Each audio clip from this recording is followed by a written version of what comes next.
Thank you very much for the invitation, having a Viking here to Ireland.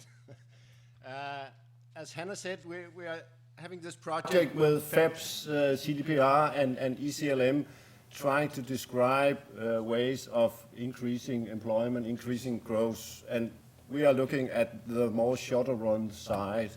We have in ECLM, together with FEPS, an econometric model containing most of the European countries, good to simulate the short-run effects. So we'll try to fit our short-run effects with the more medium, long-term effects on the CDPR model.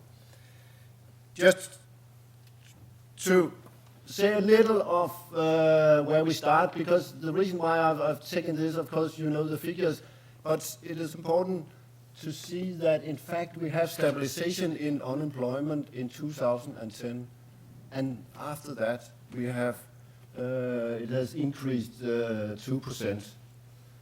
In fact, that is where you can say the austerity policy, all the measures from Commission was introduced. The first one was the first round of the crisis, but I would say that the second round is more politically decided. In fact, Ireland, I think the unemployment rate is something like 14 to 15%, so you are heavier hit than European. What is also a big problem is that nearly half of unemployment is long-term unemployment. And I think in Ireland it is something like 60% of unemployment, which is long-term. This is not only a social problem, but you are destroying your growth potential by having such a high long-term unemployment. I would also like to show you the figures of how wrong you were in the assessment of the austerity policy. But because when the Commission introduced the austerity policy or the whole scene, they forecasted a growth for Eurozone nearly 2% growth for 2012. And now we can see that we had recession minus 0.6. It's the same picture for 2013. This year hasn't gone yet, but if we look at how forecasts has changed, looking at it in autumn 11, they had a forecast of growth 1.3, and expectations now is minus 0.4. And if you look at forecasts for 2014, it's the same picture. They forecast growth of something like 1.5%. So what you see is that you have tried to convince you have tried to convince yourself that this austerity policy wouldn't affect growth. But that is indeed what you have seen. If you're looking at policies on a more short-run basis, you can divide Europe in three zones. We have taken deficits, debt, a government deficit, government debt, current surplus, private savings surplus, and trying to rank them. And there you can see you have the red problem countries, you have the yellow, and you have the green ones with space to expand fiscal policy. And if you're looking at what to do, you can say that in the red countries, you have the possibility of delaying austerity. In the green countries, you have the possibility of expanding demand with expansion fiscal policy. You have, in fact, summit last June, you agreed on an European investment plan. It is written in papers, but nothing has been done yet. So trying to do so, I'll illustrate the effects of that. The fourth one about higher wage increases, I wouldn't comment more than that. And I also think in the project that we have agreed that this is very difficult to model. It's also very difficult to handle politically. So I think that, of course, we are in the middle of the project now. So, so we are.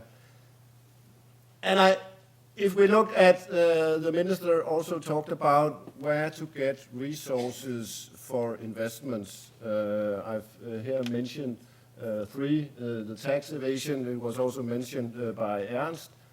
We also have the problem with competitive cuts in corporation taxes. In fact, I think Ireland has the lowest tax rate all over Europe. It's something like this, 12, 15, Germany it's 30. So trying to have common rules on that, and we have the FTT tax. That is way to collect revenue. Also, just to remind you that normally you say, well, we can't find resources, we have to do so.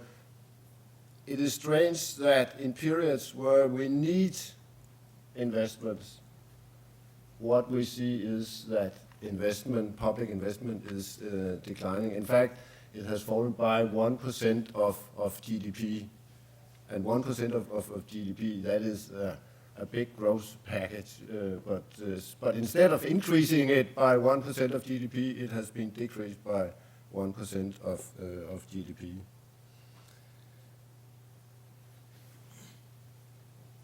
I mentioned these different policy actions. We have made some simulations on our model, Heimdall.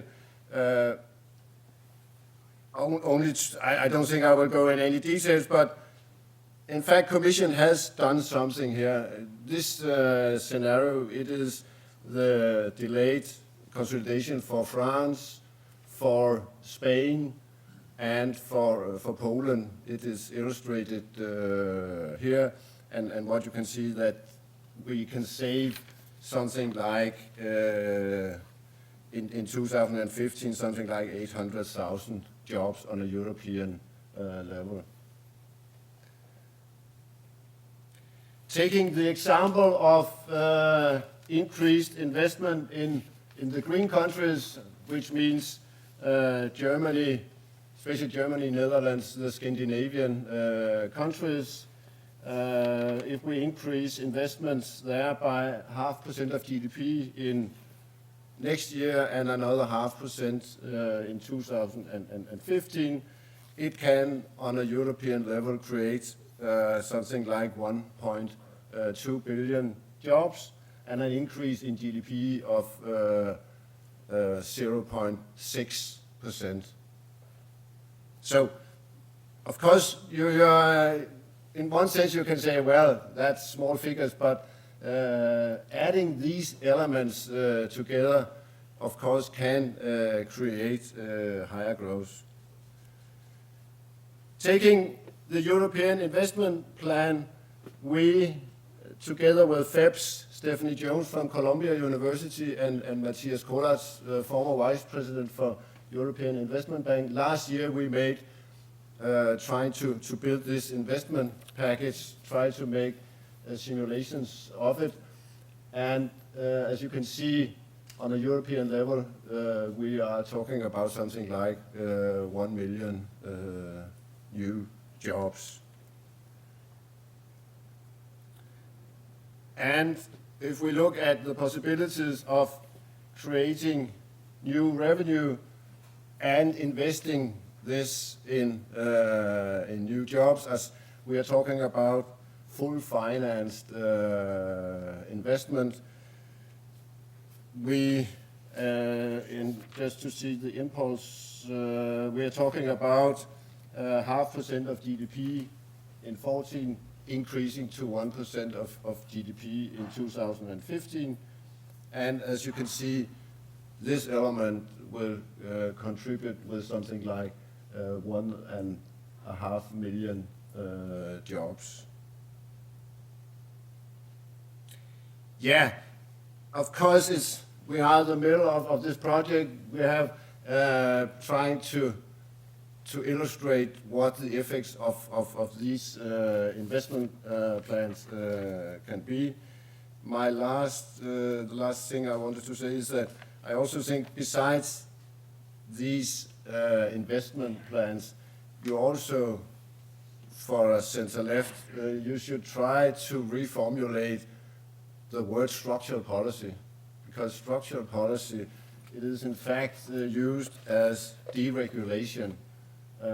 So trying to say that structural policy can also be active labor market policy, can be investments in education, investments in research, development, innovation. And one way of having that could be to, instead of having these deficit rules, structural budgets, you could have rules for budgets, expenditure, without these investments. That could be a way of having this more focus on investment. Yeah, thank you.